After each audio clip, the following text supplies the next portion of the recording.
Hello दोस्तों, स्वागत है आप सभी का हमारे चैनल पर। आज हम लोग कर रहे हैं घटना चक्र सीरीज। इसमें कि हम लोग पढ़ने वाले हैं इसमें इकोनॉमिक, आर्थिक सामाजिक व्यवस्था। इसमें हम लोग चैप्टर पढ़ेंगे अनएम्प्लॉयमेंट का। देखिए, अनएम्प्लॉयमेंट का चैप्टर बहुत जरूरी होता है। इसमें लगभग आज हम लोग इसमें करेंगे, आज नहीं 2-3 पार्ट में करेंगे 300 क्वेश्चन। तो बहुत जरूरी क्वेश्चन होता है और इससे हर साल क्वेश्चन पूछे जाते हैं। और इस समय बेरोजगारी चल रहा है तो इसमें क्वेश्चन जिस पे ज्यादा आने की संभावना तो है ही। तो अगर आप लोग यूपीएससी, यूपीपीसीएस या आरओ का एग्जाम दे रहे हैं तो घटना चक्र पढ़ना बहुत जरूरी होता है। तो आप लोग घटना चक्र पढ़ते रहिए। देखिए, वीडियो पसंद आए चाहे ना आए, लेकिन घटना अगर एग्जाम पास करना है तो घटना चक्र पढ़ना ही पड़ेगा। तो आप लोग की मर्जी है पढ़ना चाहें या नहीं। तो हम लोग तो पढ़ा रहे हैं तो पढ़ते रहिए। और हाँ, आगे इसको चलते हैं हम लोग।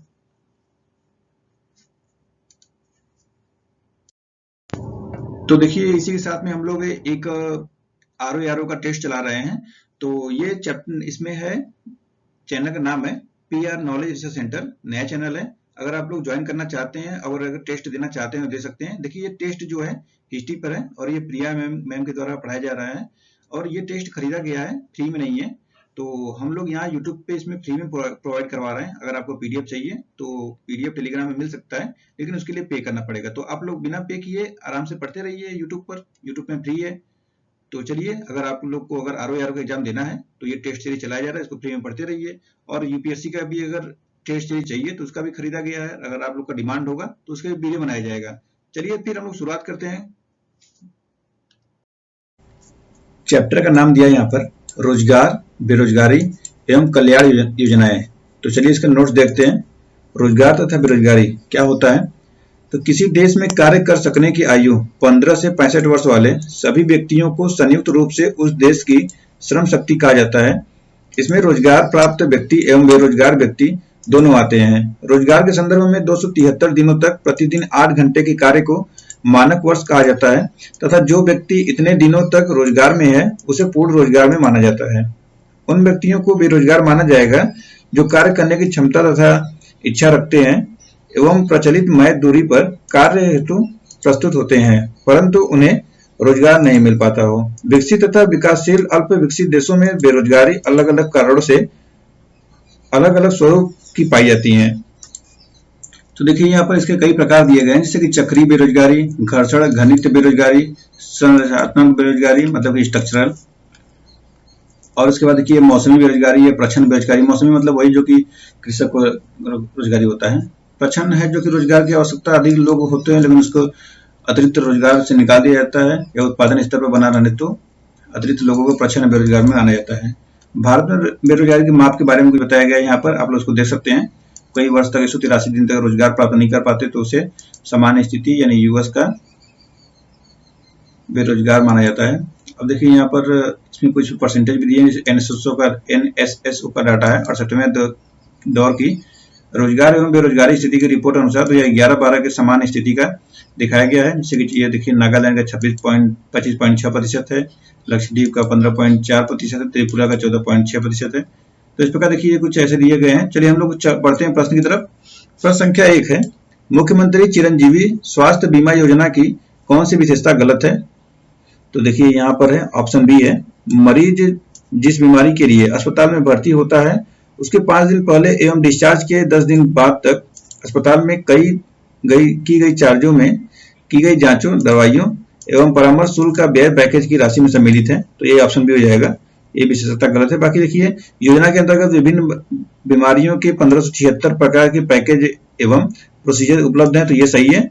इसकी शुरुआत 1 मई 2021 को हुई थी, तो ये भी सही है। इस योजना के अंतर्गत गंभीर बीमारियों हेतु 4.5 लाख यानी 4.5 लाख रुपए की राशि का बीमा कवर प्रतिवर्ष प्रति परिवार के लिए देय है, तो ये सही है। इस प्रकार ऑप्शन बी हो जाएंगे गलत। चलिए नेक्स्ट क्वेश्चन है। अगला क्वेश्चन है, निधि कार्यक्रम के संदर्भ में निम्न में से कौन सा कथन सही है। तो कथन 1 है, निधि कार्यक्रम छात्रों के लिए स्टार्टअप हेतु प्रारंभ किया गया, सही है। दूसरा कथन है, इसका उद्देश्य 20 छात्रों के स्टार्टअप हेतु प्रतिवर्ष वित्तीय सहायता करना है, तो ये भी सही है। ऑप्शन हो जाएगा सी, 1 और 2 दोनों सही है। अगला क्वेश्चन है, आयुष्मान भारत के संदर्भ में निम्नलिखित में से कौन सा कथन सत्य है। तो इसमें बताना है सत्य कथन। कथन 1 है, यह योजना प्रति व्यक्ति 5 लाख रुपए का मुफ्त स्वास्थ्य बीमा प्रदान करेगी। प्रति व्यक्ति नहीं बल्कि प्रति परिवार हो जाएगा, 5 लाख रुपए दिया जाएगा। अगला है, इस योजना में होने वाले व्यय केंद्र और राज्यों की भागीदारी 60 और 40 के अनुपात में होती है, तो ये भी सही है, तो अब केवल 2 सही हो जाएगा। क्वेश्चन नंबर 4 है आयुष्मान भारत महात्मा गांधी राजस्थान स्वास्थ्य बीमा योजना के अंतर्गत नाजुक बीमारी स्वास्थ्य बीमा की स्थिति में प्रति परिवार प्रति वर्ष दी जाने वाली राशि है, तो यह है 3 लाख रुपए का, ऑप्शन डी। क्वेश्चन नंबर 5 है निम्नलिखित में से कौन आयुष्मान भारत प्रधानमंत्री जन आरोग्य योजना के क्रियान्वयन हेतु उत्तरदायित्व है, तो यह है राष्ट्रीय स्वास्थ्य प्राधिकरण, ऑप्शन ए।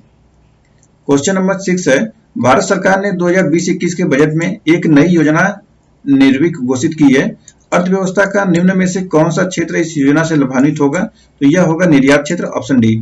क्वेश्चन नंबर 7 है पीएम कुसुम योजना का उद्देश्य है, तो यह है, देखिए इसमें से कोई नहीं है या उससे ज्यादा है, एक्सप्लेनेशन देते हैं इसका। 2019 में प्रारंभ में पीएम कुसुम प्रधानमंत्री किसान ऊर्जा सुरक्षा उत्थान महाअभियान और सौर ऊर्जा की स्थापना तथा पंप सेटों को सौर ऊर्जा से जोड़कर किसानों की डीजल निर्भरता पर समाप्त करना है, तो देखिए इसमें से यही वाला है। क्वेश्चन नंबर 8 है आयुष्मान सहकार योजना के बारे में कौन सा कथन सत्य नहीं है, इसमें सत्य नहीं बताना है।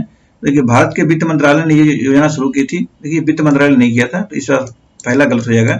दूसरा है यह स्वास्थ्य के बुनियादी ढांचे के निर्माण में सहकारी सहायता करने की योजना है, तो सही है। यह मुख्य रूप से अस्पताल और स्वास्थ्य देखभाल तथा शिक्षा के बुनियादी ढांचे की स्थापना आधुनिकीकरण विस्तार मरम्मत एवं नवीकरण को शामिल करती है, तो यह सही है। तीसरा है चौथा है यह राष्ट्रीय सहकारी विकास निगम द्वारा तैयार की गई, तो यह भी सही है। इस प्रकार केवल एक गलत हो जाएगा। इसका योजना कृषि किसान कल्याण मंत्रालय द्वारा भारत सरकार के अधीन राष्ट्रीय सहकारी विकास नगर निगम की तैयार की गई है, तो ऑप्शन ए हो जाएगा, ऑप्शन ए गलत है। अटल नवप्रवर्तन इनोवेशन मिशन के किसके अधीन स्थापित किया गया है, तो यह ऑप्शन सी है, नीति आयोग। क्वेश्चन नंबर 10 है अटल नवोन्मेष मिशन किस विभाग द्वारा है, तो यह है NITI Aayog, option number B हो जाएगा। प्रधानमंत्री श्रमयोगी मानधन योजना के प्रति ग्राहक को 60 वर्ष की आयु प्राप्त करने के बाद न्यूनतम अनुमानित पेंशन प्रति माह प्राप्त होगी, तो यह होगी 3000 रुपए का, ऑप्शन सी हो जाएगा। क्वेश्चन नंबर 12 है भारत में सबसे बड़ा माने जाने वाले वैश्विक कौशल पार्क की आधारशिला जुलाई 2017 में रखी गई है, भोपाल में रखी गई, ऑप्शन सी हो जाएगा। जून 2017 में मानव संसाधन विकास मंत्रालय द्वारा गठित राष्ट्रीय शिक्षा नीति पैनल के अध्यक्ष हैं, तो यह है के कस्तूररंगन, ऑप्शन सी। क्वेश्चन नंबर 14 है राष्ट्रीय कौशल योग्यता फ्रेमवर्क यानी NSQF के संदर्भ में निम्नलिखित कथनों में से कौन सा कथन सही है। कथन 1 है NSQF के अधीन शिक्षार्थी सक्षमता का प्रमाण पत्र केवल औपचारिक शिक्षा के माध्यम से ही प्राप्त कर सकता है, तो देखिए ये गलत है, केवल नहीं। दूसरा कथन है NSQF के क्रियान्वयन का एक प्रत्याशित परिणाम व्यावसायिक और सामान्य शिक्षा के मध्य संचरण है, तो ये सही है, केवल 2 हो जाएगा, ऑप्शन हो जाएगा बी। क्वेश्चन नंबर 15 है नेशनल करियर सर्विस के संदर्भ में निम्नलिखित कथनों पर विचार कीजिए। कथन 1 है नेशनल करियर सर्विस कार्मिक और प्रशिक्षण विभाग भारत सरकार के एक उपक्रम है, तो देखिए जहां इस विभाग वाला दिया है वो हमेशा गलत ही होता है, हमेशा मतलब क्या लगभग गलत ही होता है, तो ये हो गया दूसरा, पहला वाला गलत। दूसरा है नेशनल करियर सर्विस को देश के अशिक्षित युवाओं के लिए रोजगार के अवसर के संवर्धन के लिए मिशन के रूप में प्रारंभ किया गया, तो ये भी गलत है, तो इस प्रकार हो जाएगा ऑप्शन डी, न तो 1 और न ही 2। क्वेश्चन नंबर है 16 भारत में रोजगार वृद्धि की दर बहुधा रही है, तो लगभग, तो यह है 2% प्रति वर्ष। क्वेश्चन नंबर 17 है बेरोजगारी समस्या से गरीबी बढ़ती है क्योंकि, तो यह है गरीबी रेखा से नीचे रहने वालों की संख्या बढ़ती है, ऑप्शन ए। क्वेश्चन नंबर 18 है भारत गणराज्य के उस प्रदेश का नाम बताएं जहां शिक्षित बेरोजगार प्रतिशत सर्वाधिक है, तो यह ऑप्शन ए है केरल। क्वेश्चन नंबर 19 है कथन और कारण। कथन है विकास की ऊंची दर के साथ शिक्षित बेरोजगारी बढ़ती है क्योंकि यह तभी होता है जब व्यावसायिक शिक्षा की कमी होती है, तो ऑप्शन ए हो जाएगा, दोनों सही है, सही व्याख्या भी कर रहे हैं। क्वेश्चन नंबर 20 है निम्न प्रश्नों में एक बयान के बाद 2 मान्यताएं दी गई हैं, बयान और मान्यताओं पर विचार करके फैसला करना है कि कौन सा मान्यता पर निर्भर करता है। तो बयान है 18 वर्ष से ऊपर उम्र के सभी बेरोजगार भारतीय युवाओं को बेरोजगारी भत्ता दिया जाना चाहिए, मान्यता है। प्रथम है भारत में बेरोजगार युवाओं की आर्थिक मदद की जरूरत है। दूसरा है सरकार के पास सभी बेरोजगार युवाओं को भत्ता प्रदान करने के लिए पर्याप्त धन है, तो ऑप्शन ए हो जाएगा सिर्फ प्रथम। कथन और कारण वाला है क्वेश्चन। शहरी गरीबी की जड़ ग्रामीण क्षेत्रों में होती है क्योंकि ग्रामीण क्षेत्रों में शिक्षा का स्तर निम्न होता है, तो इसमें बताना है कौन सा सही है, तो इसमें दोनों सही है और सही व्याख्या भी कर रहा है, ऑप्शन ए हो जाएगा। क्वेश्चन नंबर 22 है वर्ष 1999 और 2000 में नगर क्षेत्र में 1/1000 में रोजगार प्राप्त पुरुषों की संख्या के अनुसार निम्नलिखित राज्यों के नाम अवरोही क्रम में प्रस्तुत कीजिए। तो इसमें बताना है कौन सा सही है अवरोही क्रम में। तो ये हो जाएगा पश्चिम बंगाल, और फिर हो जाएगा असम, फिर हो जाएगा नागालैंड, फिर हो जाएगा मेघालय। तो इस प्रकार है DCBA, ऑप्शन हो जाएगा सी। देखिए यहाँ पर पुरुषों की संख्या दिया भी है, पश्चिम बंगाल में 755 है, असम में 772 है, नागालैंड में 642 है, मेघालय में 651 है। क्वेश्चन नंबर है 23, 1994 और 2007 के दौरान भारत में संगठित क्षेत्र में रोजगार समृद्धि में, तो यह है गिरावट आई थी, ऑप्शन सी। भारत में अधिकांश बेरोजगारी, तो यह है संरचनात्मक, ऑप्शन डी। क्वेश्चन नंबर 25 है, छिपी बेरोजगारी से तात्पर्य क्या है? तो यह है किसी कार्य में जिसको कम व्यक्ति कर सकते हैं, अधिक व्यक्तियों में कर लगे रहना है, ऑप्शन डी। जैसे मान लीजिए एक एग्जांपल लीजिए कि कोई एक खेत है और खेत में पूरे परिवार में जैसे मान लीजिए 7 सदस्य हैं 7 सदस्य लगे हुए हैं उसमें, और मान लीजिए कोई सी एक लड़के का एग्जाम है और ये यहाँ से चला गया और यहाँ पे खेती में काम हो रहा है। अब इस लड़का यहाँ से जो चला गया तो और बाकी 6 लोग मिलकर भी उतना ही काम करेंगे, जितना लड़का रहता उतना भी। तो ये रहता कि छिपी बेरोजगारी थी इसके चले जाने से भी खेत में काम करने वाली संख्या कोई बिल्कुल भी कमी नहीं आई। तो ये होता है इसमें कि कर क्या रहा था यहाँ पर, इसको तो रहा चाहे नहीं रहा, चला ही गया। इसमें से एक और भी चला जाता तो भी काम उतना ही होता, काम कुल मिलाकर थोड़ा सा ज्यादा लोग करते, लेकिन काम करते काम उतना ही होना था। तो इस प्रकार ये कहते हैं कि ये छिपी बेरोजगारी है। तो आप लोग समझ गए होंगे कैसे होती बेरोजगारी, ऐसे ऐसे लंबा चौड़ा तो खुद दिया रहता है, आप लोग उसको समझिए, वरना जो मैं बताया उसको समझिए। क्वेश्चन नंबर 26 से प्रच्छन्न बेरोजगारी का सामान्यतः अर्थ होता है, तो वही श्रमिक की सीमांत उत्पादक शून्य है। क्वेश्चन नंबर 27 से भारत में छिपी हुई बेरोजगारी अथवा लक्षण मुख्यतः है, तो यह प्राथमिक क्षेत्र का, ऑप्शन सी। क्वेश्चन नंबर 28 से भारत में प्रच्छन्न बेरोजगारी पाई जाती है, तो यह कृषि क्षेत्र में, ऑप्शन ए।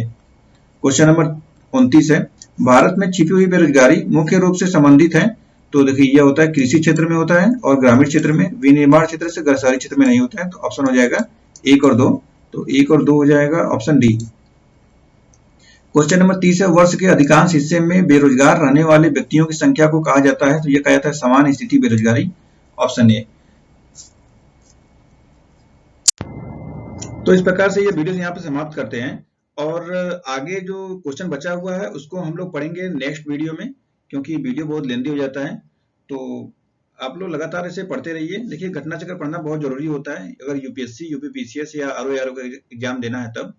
तो वीडियो देखते रहिए लगातार, और अगर पसंद आए तो लाइक भी करिएगा और हमारे चैनल को सब्सक्राइब भी करिएगा। और भी अगर आपको कोई दोस्त वगैरह हैं जो भी फैमिली मेंबर में अगर ऐसी कोई तैयारी कर रहे हैं तो उनको भी आप शेयर कर सकते हैं अगर करना चाहें तो। चलिए फिर मिलते हैं नेक्स्ट वीडियो में, तब तक के लिए धन्यवाद, आपका दिन शुभ हो।